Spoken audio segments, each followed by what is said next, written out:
Assalamualaikum warahmatullahi wabarakatuh. Nama saya Aulira Fitria Nabila, kelas Manajemen D, NIM 2021111209. Di sini saya akan menjelaskan tentang Islam, HAM, dan demokrasi. Yang pertama, Islam dan HAM.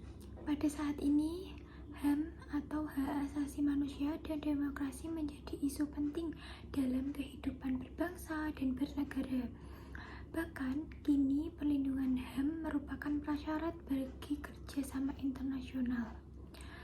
HAM dan demokrasi adalah dua hal yang saling terkait satu sama lain. Demokrasi tidak bisa eksis tanpa adanya hak asasi manusia dan sebaliknya. HAM pada umumnya tidak sepenuhnya terlindungi tanpa adanya demokrasi. Suatu negara yang mengabaikan HAM dapat dipastikan menjadi sasaran kritik oleh dunia internasional, dan ia pun akan tersaingi dari pergaulan internasional.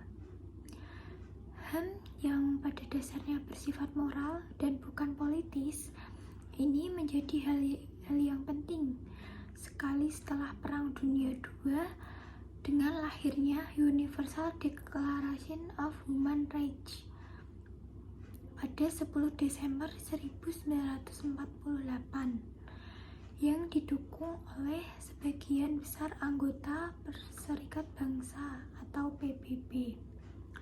Hanya saja pelaksanaan HAM di banyak negara kini masih mengalami banyak hambatan, termasuk di negara-negara muslim. Selanjutnya, pengertian HAM. HAM pada hakikatnya merupakan hak moral dan bukan hak politik. Oleh karenanya, seseorang bisa hidup meski tanpa adanya organisasi politik, seperti yang terjadi pada komunitas nomaden dan pemburu yang sampai kini masih bisa dijumpai di sejumlah tempat yang terisolasi. Terdapat berbagai definisi tentang HAM ini, baik dalam konteks akademik murni maupun dalam konteks penyesuaian dengan filosofi atau ideologi suatu negara.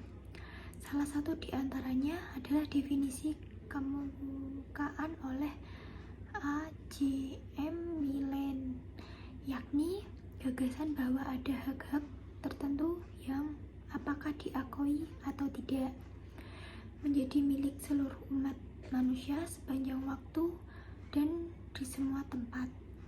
Ini adalah hak-hak yang mereka miliki hanya dalam sifat mereka menjadi manusia, terlepas dari kebangsaan, agama, seks, status sosial, jabatan, kekayaan, atau perbedaan karakteristik etnis, kultur, atau sosial, dan lainnya. Secara historis, gagasan tentang HAM ini berasal dari gagasan tentang hak-hak alamiah atau natural rights. Hak-hak alam ini sering dihubungkan dengan konsep hukum alam atau natural law, sebagaimana yang dikemukakan oleh John Locke pada 1632 sampai 1705. Sedangkan hukum alam ini digali dari filosofi tentang kebutuhan dasar atau basic needs manusia dalam bentuknya yang lebih konkret seperti sekarang. HAM ini bermula dicantumkan dalam Declaration of Independence Amerika Serikat pada tahun 1776. Hak-hak ini juga dinyatakan dalam Deklarasi Hak-hak Manusia dan Warga Negara dengan slogannya yang populer pada waktu itu, yakni liberté atau kebebasan, egalit atau persamaan, dan fraternité atau persaudaraan. Baru pada 10 Desember 1948 lahir Universal Declaration of Human Rights yang disetujui oleh Majelis Umum PBB dengan hasil perhitungan suara 48 negara menyetujui, dan 8 negara abstain dan tidak ada satupun negara yang menolaknya. Selanjutnya, HAM dalam Islam. Berbeda dengan istilah dan sistem demokrasi yang sampai kini masih diperdebatkan di antara ulama serta intelektual dan aktivitas muslim. Hampir semua mereka setuju dengan istilah hak asasi manusia atau HAM ini, meskipun konsep yang mereka kemukakan tidak sepenuhnya sama dengan konsep liberal. Penerimaan ini disebabkan karena esensi dari HAM ini sudah diakui oleh Islam sejak masa permulaan sejarahnya. Di dalam Al-Quran dan Hadis disebutkan bahwa manusia dijadikan sebagai khalifah Allah di atas bumi ini, yang dikaruniai kemuliaan dan martabat yang harus dihormati dan dilindungi. Di antaranya ayat Al-Quran yang menunjukkan hal ini adalah Surat Al-Insyirah ayat 70, yakni, dan sesungguhnya telah kami muliakan anak-anak Adam. Dalam perspektif Islam, konsep HAM itu dijelaskan melalui konsep maqasid al-syarif atau tujuan syariah yang sudah dirumuskan oleh para ulama masa lalu. Tujuan syariah atau maqasid al-syariah ini untuk mewujudkan kemaslahatan umat manusia dengan melindungi dan mewujudkan dan melindungi hal-hal yang menjadi keniscayaan atau daruriyat mereka serta memenuhi hal-hal yang menjadi kebutuhan atau hajat dan hiasan tahsiniyat mereka.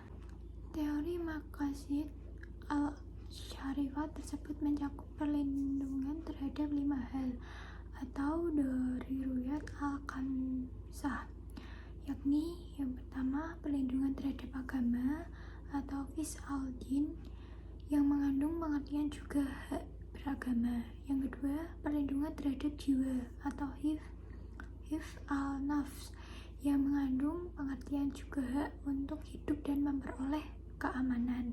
Yang ketiga, perlindungan terhadap akal atau hifz al-aql yang mengandung pengertian juga hak.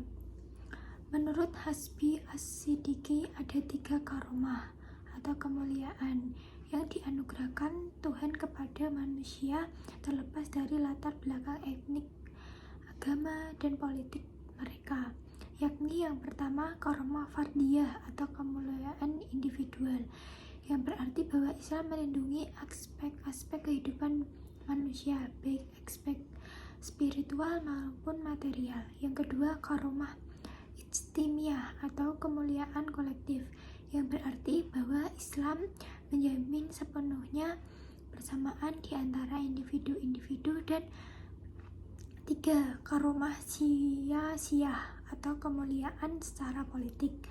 Selanjutnya, demokrasi sebagai yang dikutipkan oleh Hamidah didefinisikan oleh Joseph A. Schumpeter sebagai suatu perencanaan institusional untuk mencapai keputusan politik di mana individu-individu memperoleh kekuasaan untuk memutuskan cara perjuangan kompetitif atas suatu rakyat.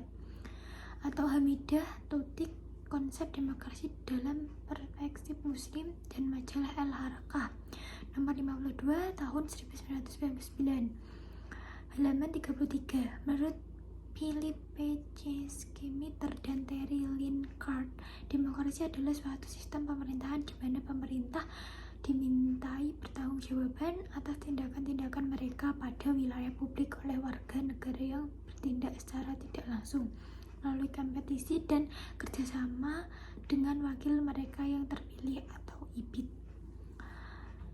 Dari beberapa definisi tersebut, kita bisa menyimpulkan bahwa demokrasi ialah sistem pemerintahan yang menganut asas dari rakyat, oleh rakyat, dan untuk rakyat.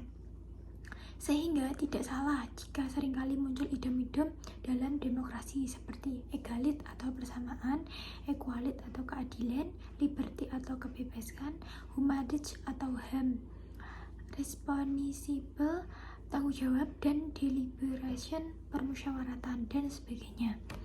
Jadi, Islam secara substantif tidaklah menolak mentah-mentah demokrasi dengan pengertian di atas.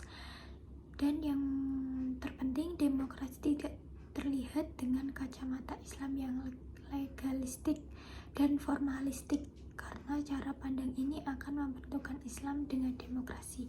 Terima kasih, sekian dari saya. Wassalamualaikum warahmatullahi wabarakatuh.